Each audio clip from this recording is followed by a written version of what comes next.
Pick scripts, the crossword books.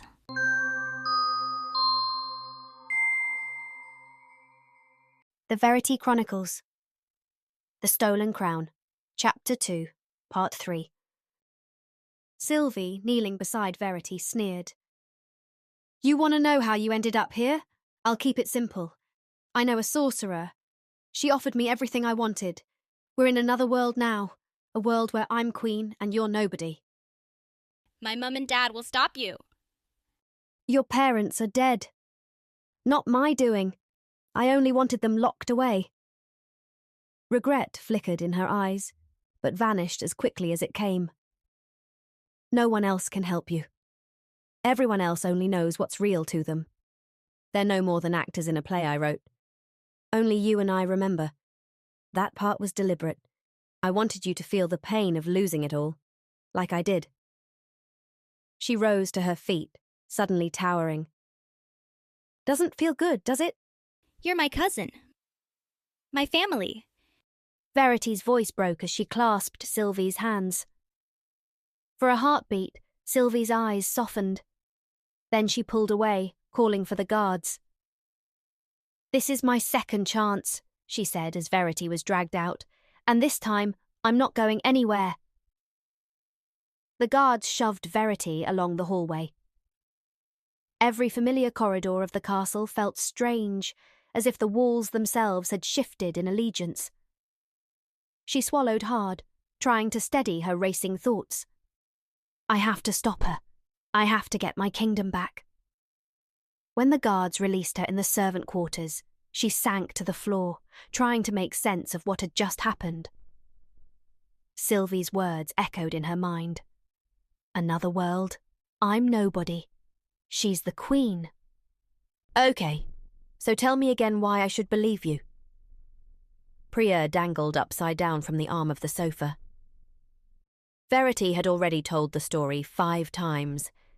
How Sylvie had stolen her life and left her an orphaned pauper in this strange world. Why would I make this up?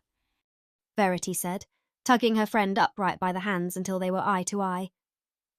You have to help me reverse whatever kind of evil spell she cast.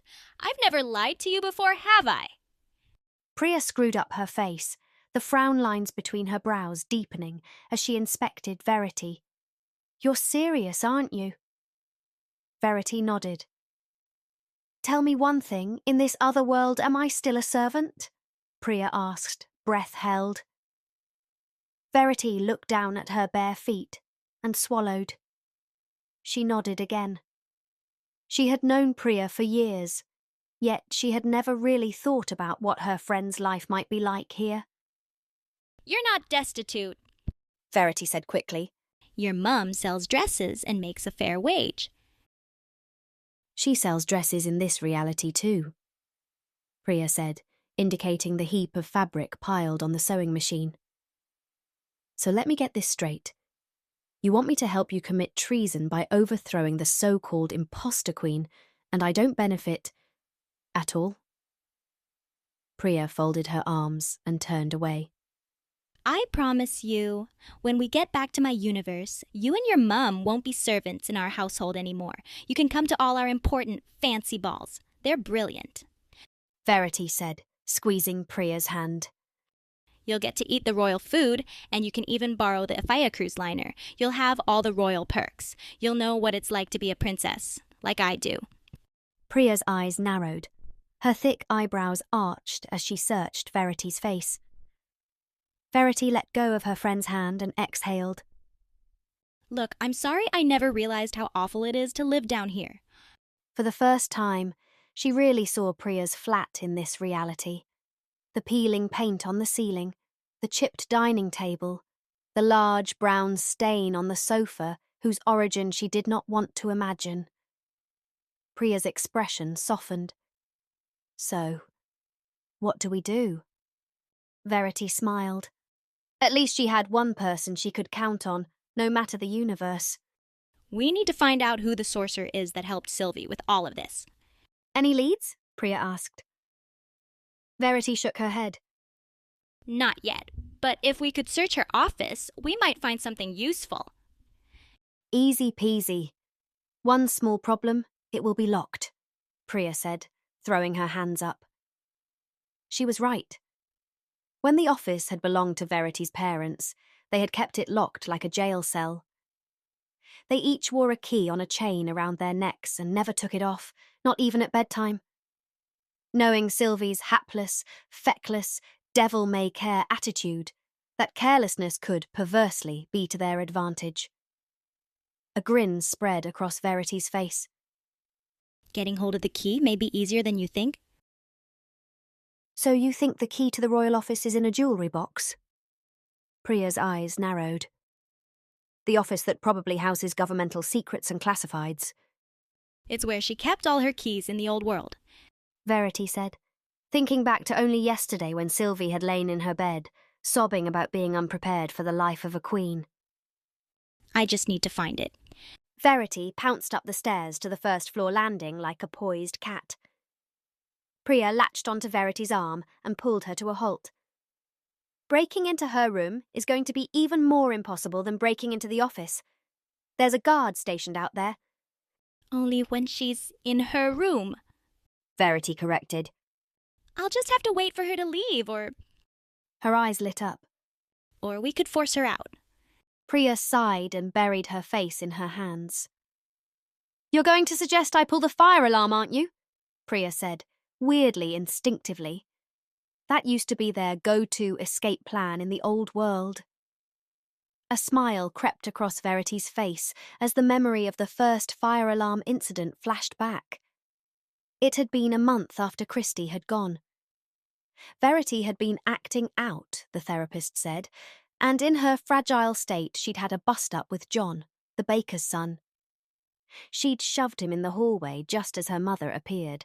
Her mother was about to give her the reprimand of a lifetime when the fire alarm went off. Mum was so distracted by the commotion that she forgot the whole incident. That was when Verity had seen Priya, hanging by the alarm in a slightly frayed pink dress. Priya had smiled. Verity had smiled back. The girls split up at the top of the staircase. Priya set off for the nearest alarm, while Verity crept towards her old room, Sylvie's room. Verity walked the corridors she had known all her life, but now, instead of servants bowing as she glided past, they brushed by her as if she were a side table or, worse, invisible. Sarah, the cook, hurried in the opposite direction, no doubt having just left Sylvie's room with a tray. Her head was bowed. She moved with the careful quiet of someone who lived to be unnoticed. By that standard, Verity thought wryly, she must be the perfect servant. Sarah's arm collided with Verity's as they passed. The cook looked up and her gaze skimmed Verity's body. Verity could have sworn Sarah flinched at the contact. The blue vein at Sarah's neck stood out more than Verity recalled. Sarah offered a sad, fleeting smile and hurried on. Just as Verity's old bedroom door came into view, the fire alarm wailed. Right on cue, Sylvie was escorted from her room by Marcus and swept down the main staircase. Verity waited until the hem of Sylvie's flowing green gown vanished before dashing into the room. She stood a moment, stunned by the decor. She hadn't noticed it during her fight with Sylvie. The shock of discovering a parallel realm had kept her focused. Now, given time to look, she realised that the subtle notes of pinks, whites and greys that made up her room had been replaced with something garish, like a unicorn had vomited a rainbow across every surface. Pinks, blues, reds and yellows clashed in a chaotic circus of colour that assaulted her eyes. Even at 13, this was too much for Verity. Still, she had no time for judgment. She had come for one thing: the silver box. The only way, she hoped, back to her queen-sized bed with its memory foam mattress. The ottoman at the end of the bed yielded nothing but bedding. Sylvie's bedside drawers produced only a wristwatch with a backwards clock face and nothing else of interest. Under the bed? Yes.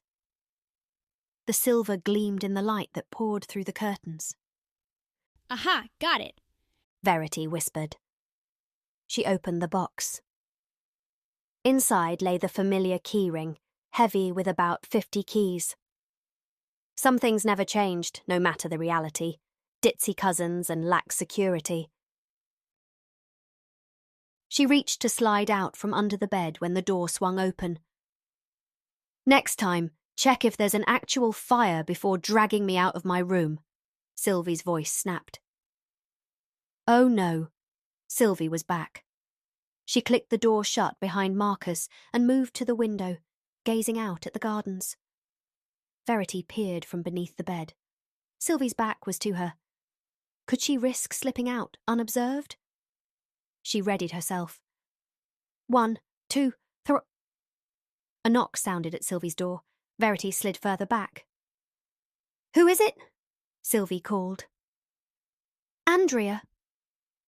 "Andrea," Sylvie muttered. The door opened.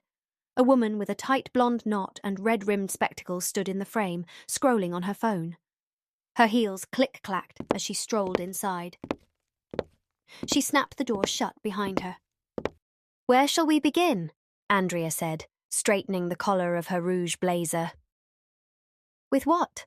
Sylvie asked, sounding unsure. It was as if she, herself, didn't know all of the cast members of her production. "Are you feeling all right, my queen?" Andrea flicked her eyes up from the screen.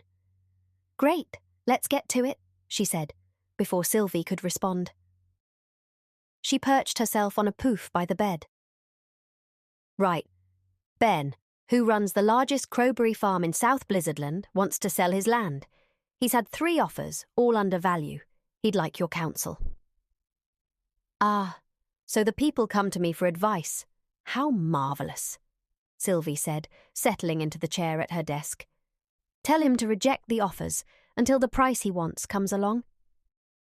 Andrea peered over her glasses. "Are you sure?" "Of course. I know what I'm talking about. I'm the queen."